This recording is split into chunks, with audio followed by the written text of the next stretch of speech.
Hey guys, come on into the channel. I'm just about to get started. Yeah. I hope you guys can all hear me perfectly fine, by the way.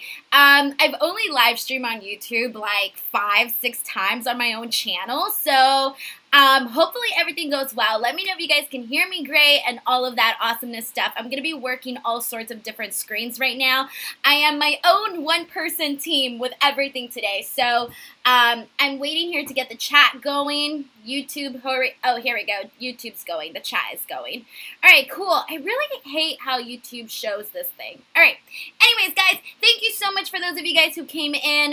Today I'm going to be going over the SummerSlam, the main card for SummerSlam. So please let me know your guys' thoughts here in the comments section over here because I will be checking that out. Also, let me make sure that I shared the right stream. Why do I feel like I gave you guys the wrong stream? Hold on 1 second, guys. Alrighty, please do not tell me I just shared the wrong stream. The wrong stream link. Pause. Technical difficulties, guys. Oh wait, no I didn't. Okay, I did it. Alright, I gave you guys the right stream link. Yay, okay, I'm glad. I started freaking out because I seriously thought I gave you guys the wrong stream key. Alright, anyways guys, make sure to say hello in the chat now that I know people are actually in here and you guys are watching the right stream. Let me know in the comments below in the chat what is going on here. Anyways, but we're pretty much going to start. SummerSlam was absolutely crazy, guys. It was a very long show. A lot happened, and I feel like I just sat there for hours on end. So I got to watch at a SummerSlam watch party that was hosted by EWF over at Dave & Buster's in Ontario, and I think I got there around 2 o'clock, guys, and then I left at like 8:20 or so to make it here on time for the stream. So I sat down for a really long time. I sat down for a really long time during the show and whatnot. So, anyways, let me know what you guys thought of SummerSlam all in general. What did you guys think? Was it a good pay-per-view? Was it not a good pay-per-view? Let me know your thoughts on that. What was your favorite match? What was the worst match? Could it have been shorter? I think so. I think it could have been a lot shorter. Guys, is the chat working? Because I'm not seeing any comments, but I know people are in here. So if you guys can drop some comments on there just to at least let me know that it works, that would be awesome. Alright, anyways, but I'm pretty much going to go ahead and get started, guys, because I'm going to go through the main card of today's show, which is 10 matches, and I want to make sure to hit them all, so we're going to go ahead and do that, and I'm going to go ahead and start it off. Here we go.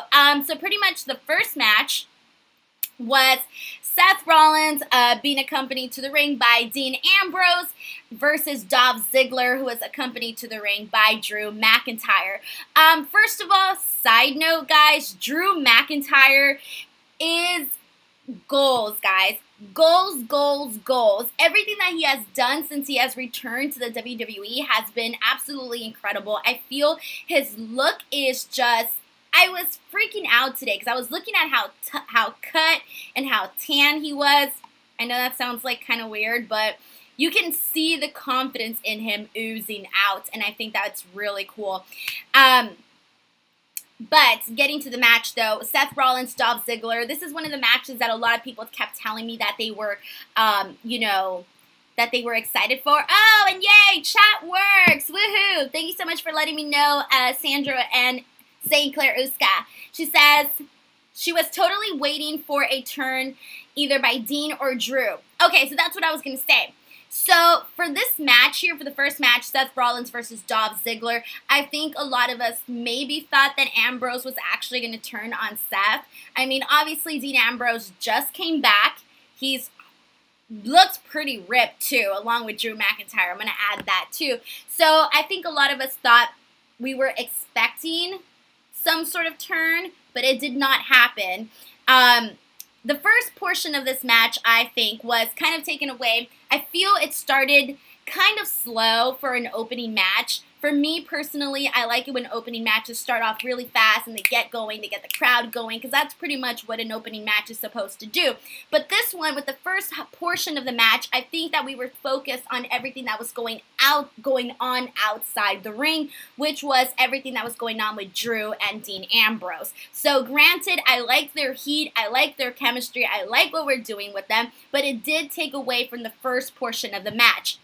The second half of the match, I think, was a lot better. I feel that the finish was great. It got the crowd really excited, and honestly, it was really good. Here's what people are saying. So we are saying, let's see. St. Clariska says she was obviously totally waiting for a heel turn by either Dean or Drew. She says, well, I'm a guy, so, oh. Oh my gosh, have I been referring to you as a she this whole entire time? I am so sorry. Carson says, oh, he's moving on to the next match. I'll get to you on that point. Karsten's overall thoughts on SummerSlam was that the New Day Bludgeon Brothers was great, as was Miz and Daniel Bryan. Ronda Rousey and Alexa Bliss and Brock and Roman were noodles and disappointing. Noodles. Okay. All right. But we're going to go ahead and continue on. We're going to first talk about the first match, guys. Do you guys think that Seth Rollins, Dolph Ziggler actually lived up to the expectations, considering that this was actually a match that people were very much looking forward to? We know that Seth Rollins has been on a roll, clearly, as we know that. He's one of the hottest superstars right now on the roster, that's for sure. But do you think that this match lived up to its expectations? I think that with the finish, it kind of made people really happy, and it kind of made them forget about the first half of the match, and that's why I think that people were actually raving about this match, or not really raving, but they were saying good things about it, which I think is never bad. What else? What else? There was some really good stuff. There was a lot of close near falls. Obviously, Ziggler worked the knee of Seth, which went really well with the psychology of this match. So again, a good opener, honestly.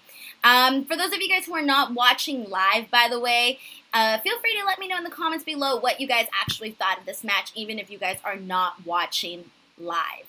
Alright, and then we're moving on to match number 2, which we did get from Karsten, who said that they actually liked this match. So the match was, and hold on, ooh, I forgot my graphic. Hold on, guys.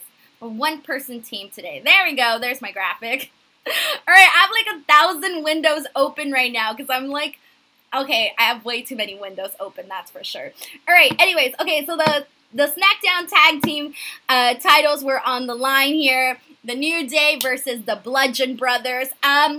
My prediction for this was that the Bludgeon Brothers had to win, just because I feel the Bludgeon Brothers really haven't gotten the opportunity that, yeah, they're getting opportunities, but we haven't really been able to see everything that the Bludgeon Brothers can do. So, for me, well, the New Day won after the Bludgeon Brothers got themselves disqualified.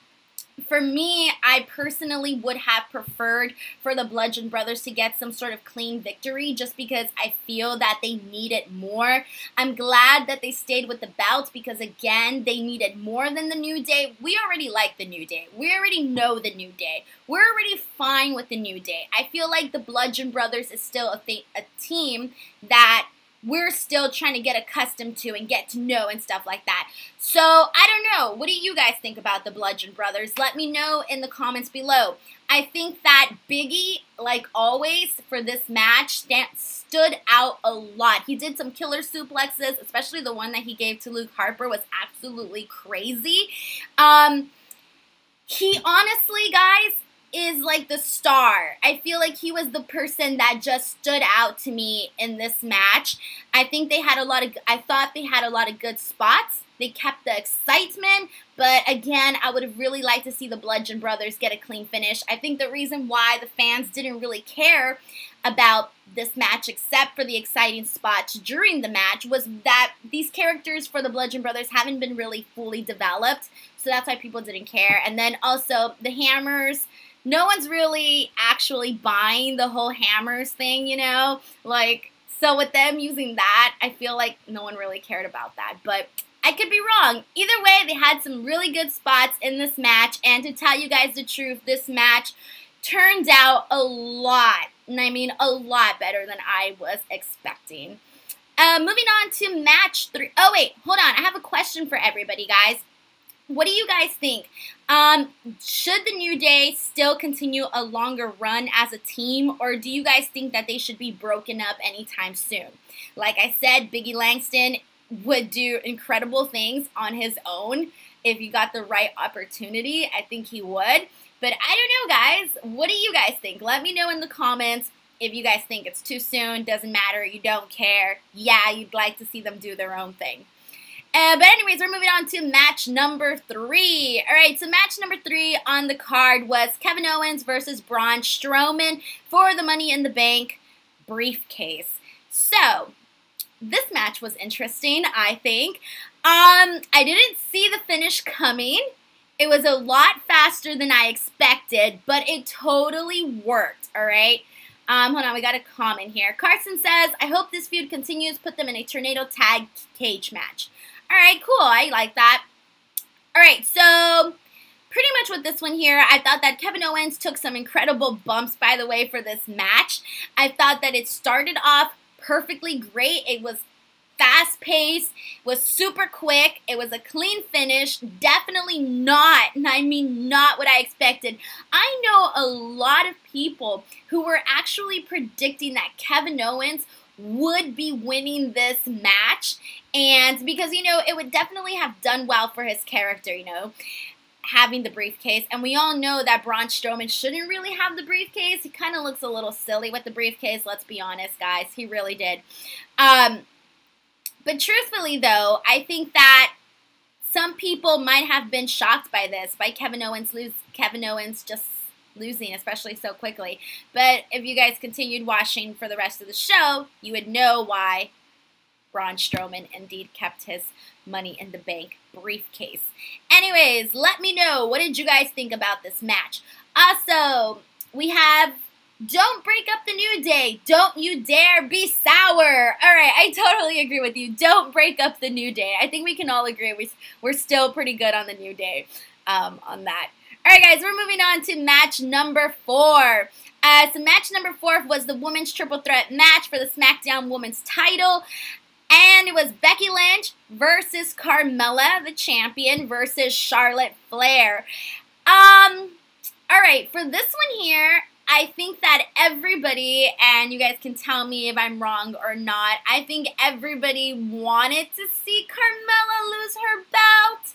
And I think everybody, or at least mostly everybody, wanted to see Becky Lynch win the title. At one point during this match, I seriously thought that Becky Lynch was actually going to win this match. Truthfully, I really did. A bunch of times I thought Becky Lynch was going to win this. And I just kept thinking, they got to take the belt off Carmella. They got to take it off Carmella. And there's nothing, I don't have anything against Carmella. I just don't think that she's necessarily doing the belt justice, everything that it could be doing. You know, I feel that right now with the women's evolution, you need to put your top, and I mean top contenders out there, you know. So I feel that maybe she wasn't the best person to represent the women's division for the SmackDown side. And obviously, whoever is the champion, you're the champion for a reason. You're the one who is, you know, saying that this is what we have to offer. This is our division. And I don't think Carmella was representing it that well. I know some people are totally going to hate me for that. Don't worry. I love Carmella. I think she has personality. She has all of that, and she can do so much. But I did think it was definitely time for her to lose the bout. And honestly, I feel I'm very happy Charlotte won the bout.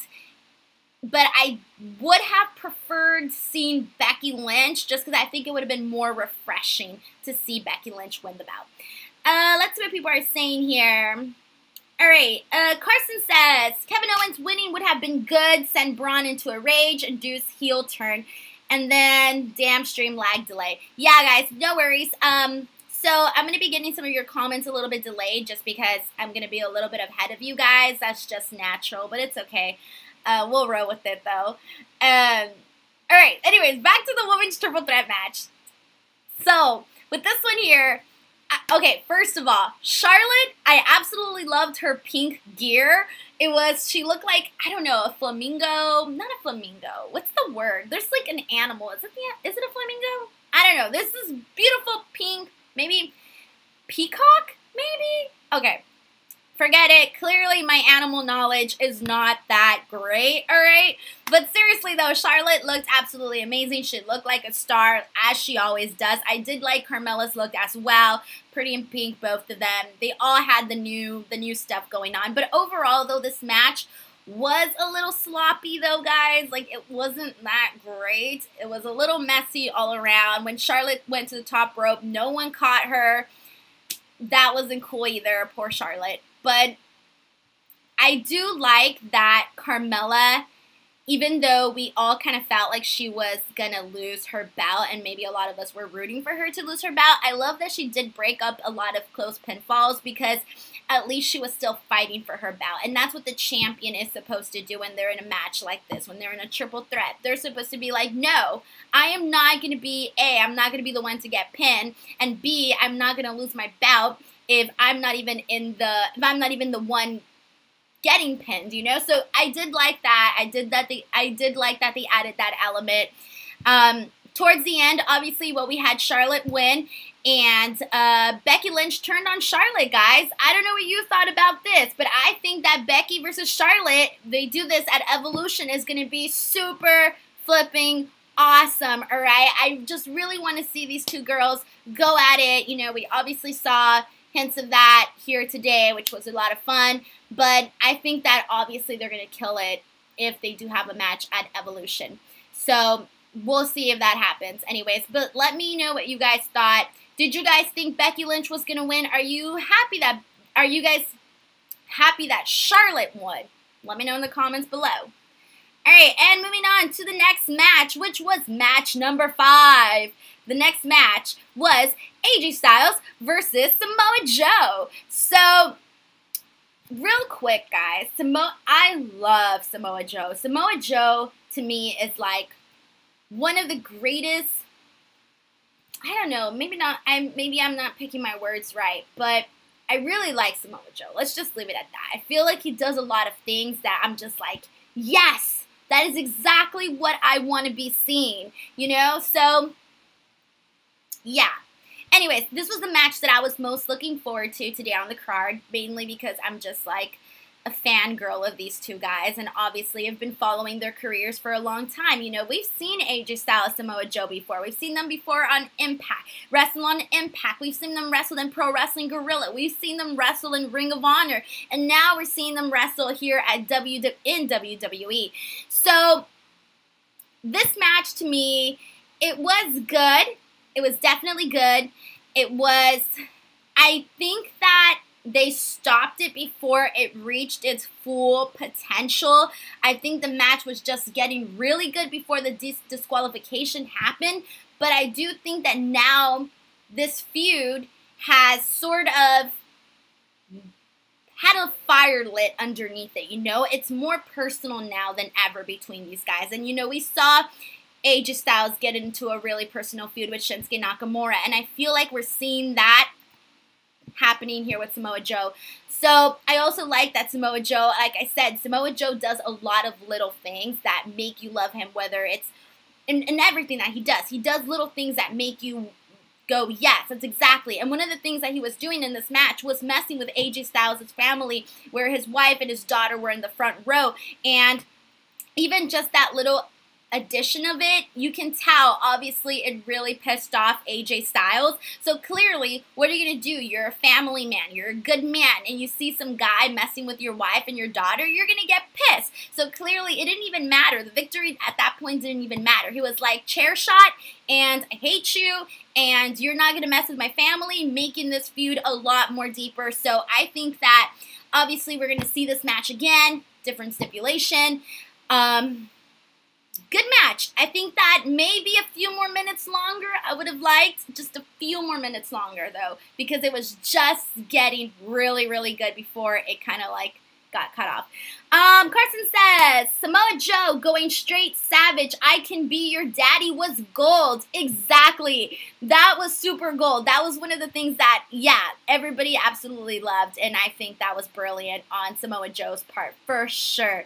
Anyways, let me know in the comments below. What did you guys think? Well, not in the comments. Comments or chat, depending on when you're watching this stream. Let me know what you guys thought of this match here. And we're moving on. So after match 5, Elias had his segment. He came out, didn't play the guitar because his guitar broke, which, by the way, was really sad. I don't know about you guys, but I kind of felt bad for Elias when his guitar broke. I don't know why. I was like, that sucks. Poor guy. Anyways, moving on. Nothing major. All right, match 6, guys, so when I did my poll on Twitter, I asked people, I said, what match are you most looking forward to today? And the match that mostly everyone said was Daniel Bryan versus The Miz. Everybody was very much looking forward to this match, besides the Seth and Dolph. This is one of the ones that I got a lot of people saying that they were excited for this one. So, The Miz won, BTW. For this one here, I think that it took a little bit too much to actually get into this match. Considering how the finish went, I don't think that they needed such a long match for this. I think that it could have been shorter, guys, because it wasn't like my favorite match in the whole wide world. It really wasn't. It was kind of just there. The ending was good, though. All of that was fine. With Maurice, you know, I think what did she give The Miz? Did she give him brass? Brass knuckles, or did she give him something else? I may be wrong on that. Don't know. But I think it could have been a shorter match, though. For this one here, it could have been just a tad bit shorter.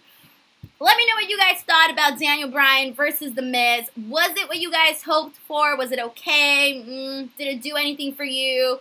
Let me know on that as well. All right, and by the way, guys, if you are here in this room and you're watching live, first of all, thank you so much for staying up to come into my stream and talk to me. I know that SummerSlam was a very, very long show, so obviously you guys are probably exhausted. So the fact that you guys even came into the stream, yay, thank you for staying up and hanging out with me. If you guys are watching this afterwards, thank you for watching, by the way. Even if you don't like my opinions or my thoughts or whatever, I'm just glad you guys came onto my YouTube channel. So hopefully we get some thumbs up and some nice comments. All right, but anyways, let's continue on. Oh, yeah, if you're in here and you're on the chat, please leave some comments, guys, because your guys' comments is what's helping me drive this conversation, or else it's just a silly person on the screen talking to themselves. So, yeah, feel free to chat it up on me. All right, what match are we moving on to? All right, we just went over Daniel Bryan, The Miz. We are moving on to match number 7, which was Baron Corbin versus Finn. Let me pull up my little tiny itty-bitty graphic. I hate Baron Corbin. I'm sorry. I'm so sorry, Baron Corbin. You never really did anything to me, but I am just not feeling Baron Corbin. I'm sorry. I don't know how other people here feel about Baron Corbin, but I'm just like, blah. Sorry, dude. I'm so sorry. I'm sure you're a great person, whatever, but TV-wise, over it. All right, sorry. Oh my God, that's so mean. All right, maybe I said that too mean. Forget that. Anyways, so Finn Balor came out as the Demon. I think we were a little bit surprised just because in the beginning I was like, why are you bringing out the Demon for your match against Baron Corbin? Like, is it really that big of a deal? I didn't really feel like it was. But granted, after this match was a squash match, it made more sense because you definitely cannot have the Demon, you know, going up against Baron Corbin and having like a 20-minute match. That would not make any sense for the Demon at all. So, you know, I'm glad that this match worked out the way it did. Let's see. We have some comments here. Okay, thank you. Danny Cap says, why is Baron Corbin Demon Pain worthy? Exactly, Danny. Exactly. Danny, you get it. You are on my boat here. That is exactly what I was saying. I don't think he was demon worthy, if that's what you're saying. But because this was a squash, then okay, it's fine. But it really wasn't like demon worthy, to tell you the truth. But I guess Finn takes what he can get, right? Carson says, Corbin sold his fear of the demon pretty well, though. Yeah, you know what? He did. He did. Props on him for that. I can't totally hate everything, right? No, props on him for that. But this match was exactly what it needed to be. It was short, whatever, move on. Over Baron Corbin. Please, over it. Alright, and moving on to the next match, which was match number 8. Oh, let me get my graphic, guys. I keep forgetting about these graphics. Match number 8. Jeff Hardy versus Shinsuke Nakamura. Shinsuke won. I hate to say this, guys. I really, really hate to say this, but this was the match where I was kind of exhausted at this point, and I was obviously not watching in person in the arena or anything like that. But I was exhausted watching, though. And I felt bad because Jeff Hardy and Shinsuke were really putting themselves out there, considering that we know that Jeff Hardy and Shinsuke Nakamura aren't necessarily in the best of best conditions. They're not in tip-top shape. We know that. You know, it's no secret. But they really went out there, and they had a decent length match, and they really went for it, and they did everything that they possibly could. And I felt bad that I was just like, oh my god, I'm so tired. And I felt like the audience felt tired too, you know? So, I mean, let's see. Hate most of the SD Live matches was in the beginning. Oh, Hayward. Hayward Wong says he hated most of the SD Live matches was in the beginning. Okay, Danny Cap says, crowd was dead at end for some reason. You know what, Danny? Yeah, I feel it. It's a long show. People get exhausted. There's certain matches people care about, and then certain matches people don't care about. So, I totally get it. Anyways, but I think that maybe they could have cut this match a little shorter, mainly just because I felt exhausted. So, I'm assuming if I felt exhausted, other people felt exhausted as well. Towards the end, Randy Orton came out. He acted as though he was going to attack Jeff, but didn't. So, who knows what's going on with that? I don't know. What did you guys think about this match? Jeff Hardy versus Shinsuke Nakamura. Did you think that it lacked the crowd involvement? Did it make any difference? Alright, Sandra says, they need to cut the pre-show to 30 minutes with one match only. Yes, okay, so that's one of the things I wanted to talk about. Thank you so much for bringing that up. I know that, look, we want every guy to get a spot on the roster, obviously. You know, we want everybody to feel included, but I feel that the shows being this incredibly long, there are certain matches that can definitely be cut down, X'd out, axed out, whatever you cut it out of the show. I don't think that we needed so many pre-show matches and then so many matches on the main card. The main card alone was 10 matches, guys. Like, that's insane. So I think that instead of saying, let's get as many people as we possibly can onto the pay-per-views, I think, how about make the guys work harder, make the feuds more interesting, and that way we get the very best of the best on the show. That way each match we're actually excited and we're actually paying attention and we're not dying when guys like Jeff Hardy and Shinsuke Nakamura are out there and giving their entire best and we're here just like, okay, I'm ready for the next thing, or oh, I'm tired, or whatever the case is with you. I think that maybe definitely cut it down. Make being on a pay-per-view special and not include everyone. Exactly. There you go. I know that now that it's co-branded, that they have Raw and SmackDown, they should make it more special. Like, I got onto the pay-per-view, it's a big deal, versus just putting everybody on there. Danny Cap says, does Orton get paid a SummerSlam bonus for walking down the ramp and walking right back? Dude, it's Randy Orton. Randy Orton is a star, man. I personally am not the biggest, like, OMG Randy Orton fangirl, but we gotta understand, he's a star, man. So people see him as a star, he's getting money like a star. Alright, sorry, that was a really dumb joke. I don't even think it was a joke, to tell you the truth. Anyways, so yeah, let me know what you guys think. Do you agree with me? Should the shows be shorter and put the very best of the best? And if you're not the best, then cut, you know? I don't know, it's kind of controversial, I think, because, you know, it's a guy's job. You want to see people go out and try to win the crowd over, you know, and get some eyeballs on you. Get yourself a good paycheck. So, you know, I see both sides of it. Alrighty. Next match. Match number 9, which was, where's my graphic? There it is. Yay. Alright. My baby girl, Alexa Bliss versus Ronda Rousey. So, first of all, what do I want to talk about first with this match? Alright, first, okay, so everybody was talking about Ronda Rousey's makeup. Now, I know people, I don't know, I feel, yeah, you know what? Sometimes it's hard for a wrestler to find their look, you know? It takes a while. We've all seen wrestlers start off one way and then totally revamp their look into another way. So I feel like that's what they're doing with Ronda. I feel like they're trying different things and whatnot. And honestly, I applaud them and her makeup artist for trying different things. Personally, I know people were like making fun of her and stuff. I don't think they should have made fun of her.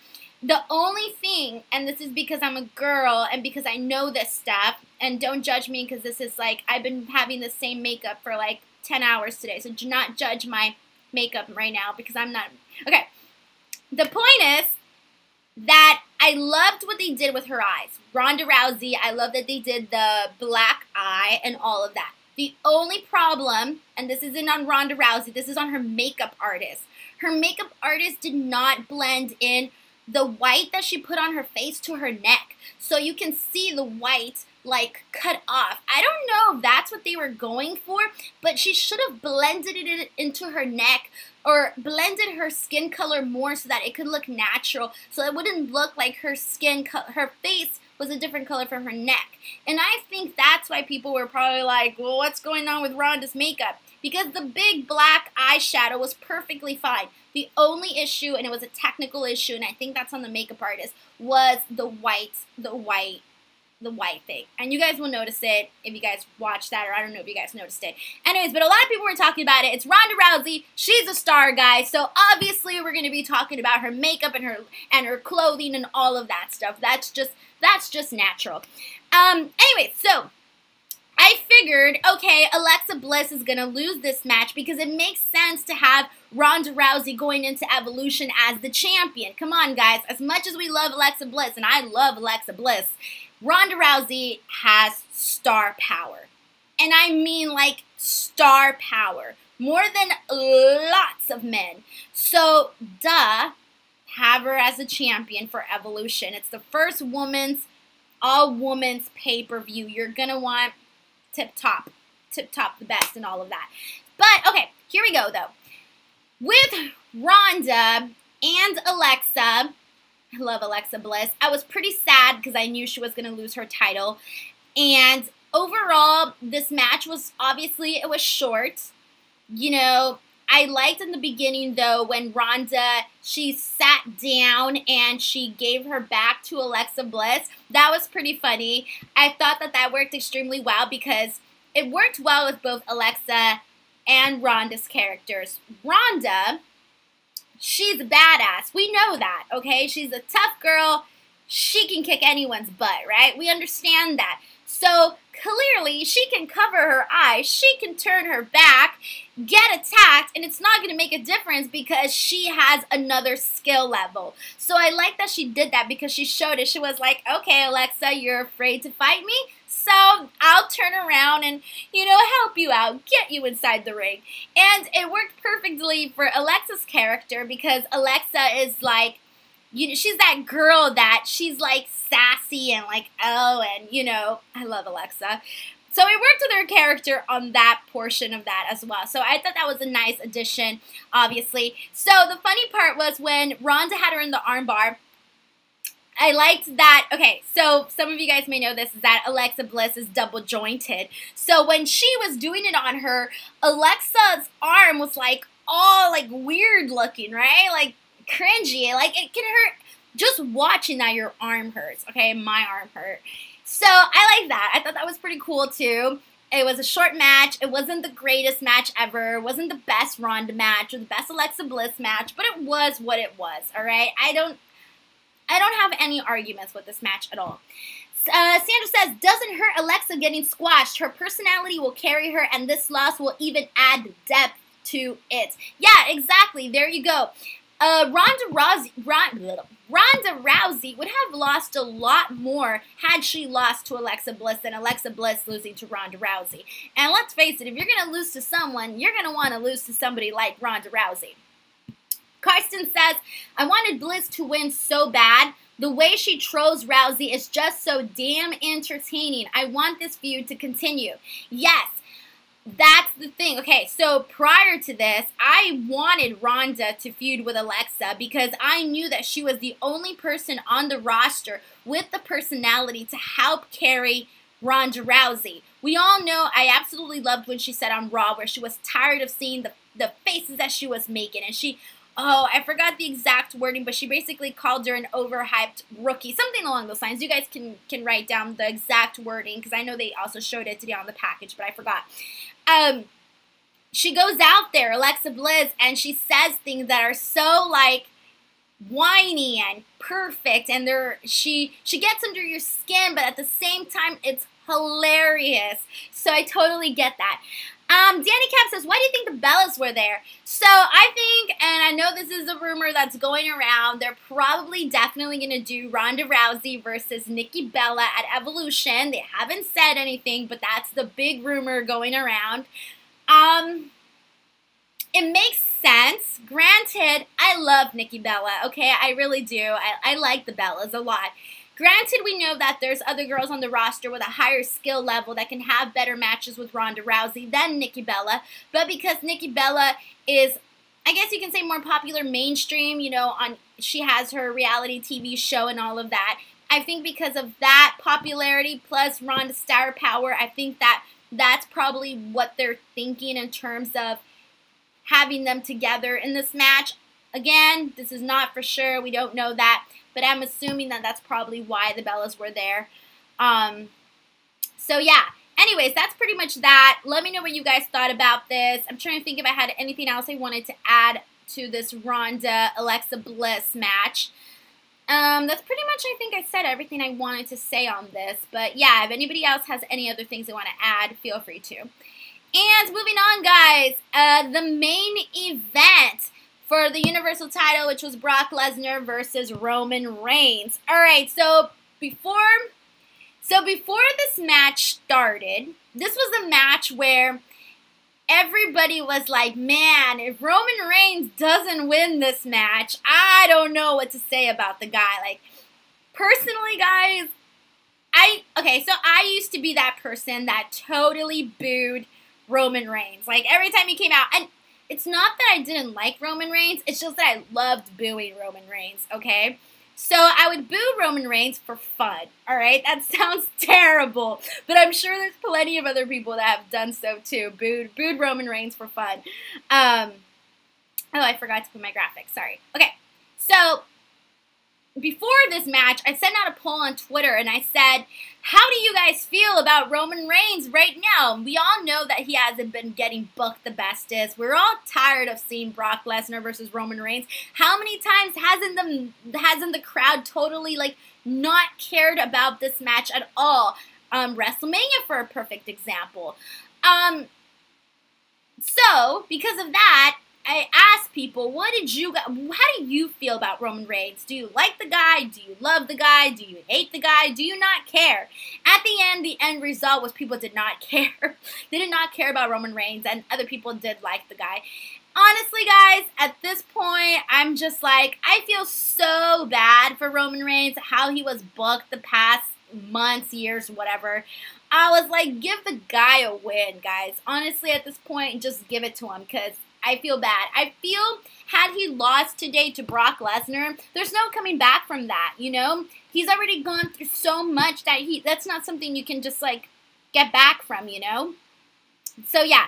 Anyway, so before the bell even rang for this match, we had Braun Strowman, who, as we know, retained his, well, kept his Money in the Bank briefcase. He came out and basically said, and I love this, I love this, he did. He said, I'm not going to beat my opponent up when he's not looking or when he doesn't expect it. I'm going to do it face to face because I'm the monster among men and I'm not afraid of anyone.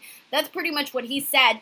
And I love that. I was like, yes, Braun Strowman, you should be doing that because of his character.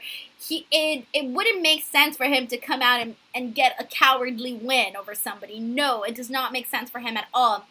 So I'm glad that he went about it this way.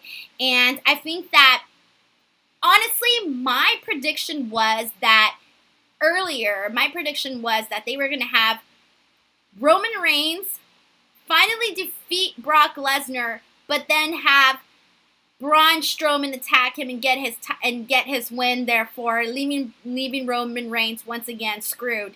So that's what I originally thought that they were going to be doing, and I didn't know how they were going to eliminate the factor of Braun Strowman while also not making Roman Reigns look like totally terrible.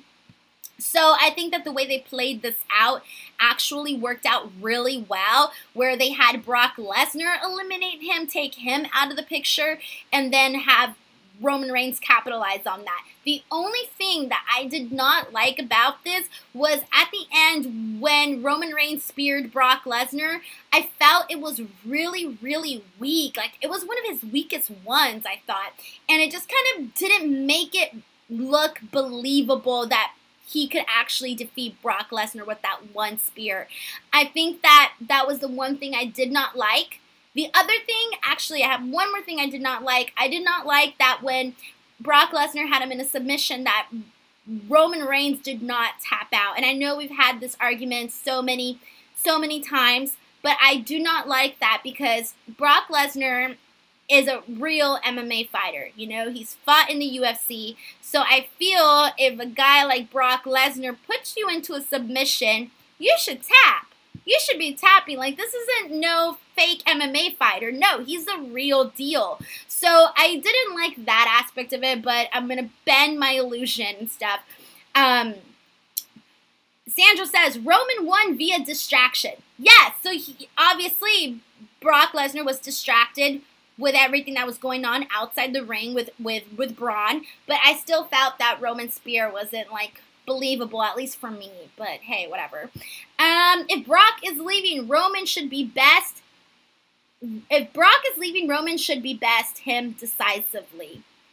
Okay, I see what you're saying here. So you're saying if Brock Lesnar is leaving, then Roman should beat him, best him decisively. Okay, sorry, I got confused with your beat him decisively. Okay, I was like, best him decisively? What? All right, sorry guys, reading the chat here.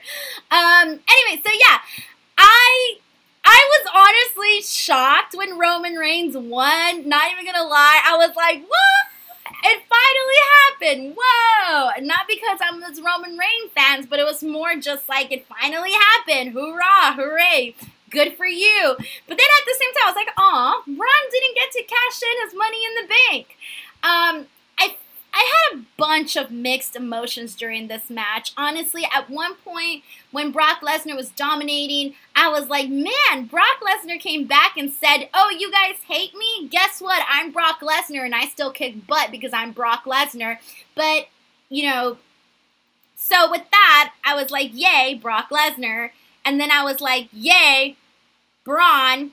And then I was like, oh, finally, yay, for Roman. So, I don't know. It was just so many different factors into this that I was just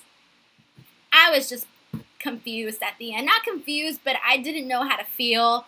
I was happy. I don't know. I was happy. I was, like, disappointed, confused. Just everything all in one, you know? Like a big, big ball where, like, of emotions where I didn't know what to think or what to feel. Danny Camp says, Braun being there helped keep crowd into it. Yes! Oh, yeah. So I was definitely talking about that with people on Twitter. The fact that, you know, like I mentioned earlier, people don't necessarily always care about seeing Brock Lesnar, Roman Reigns. You know, they could be putting on a hell of a match, and people just kind of don't care because of the way that Roman Reigns has been booked, and because people are mad at Brock Lesnar for never being here. So yeah, adding Braun Strowman to it, or at least the elements that he could be cashing in his briefcase, definitely kept the crowd into that, and I think that was good. I definitely think that they played the Braun Strowman card really good, and now he doesn't have to use the briefcase. If he wants to win the title, he can win so any other way that he may choose. So, guys, that was pretty much SummerSlam. Feel free to let me know what you guys thought overall for those of you guys who just tuned in.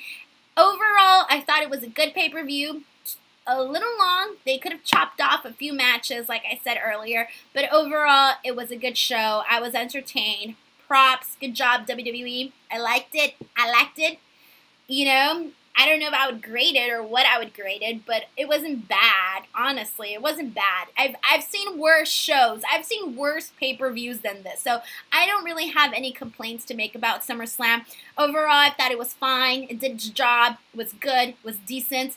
So yeah, let me know in the comments. For those of you guys in the chat, if you have any final thoughts, this is your chance to throw in any sort of final thoughts, anything you want me to quickly go over before I end this, or so on and so forth. If you guys are watching this not live, feel free to leave a comment and any sort of questions. I am going to be going back to this video and responding to everybody in the comments. So if you guys leave a comment, I will be responding. If it's a mean comment, I'll probably just give you a sad face and a thumbs down because I don't like controversy, so I probably won't say anything. But yeah, anyways, guys, I hope you enjoyed my SummerSlam review and reactions video. This is my first one that I've done here and that I've done live on my personal channel. You guys know that I've done a lot for AfterBuzz. The reason why I wasn't on today's show was because I was doing the watch party over in Ontario, and I didn't know if I was going to make it on time to North Hollywood to do the tapings for AfterBuzz. So they ended up getting somebody else to do it. Well, Gabby, Steven, and George are doing it. So if you guys want to check out their review, feel free to do so. So because of that, I was kind of too late to be added on to the panel.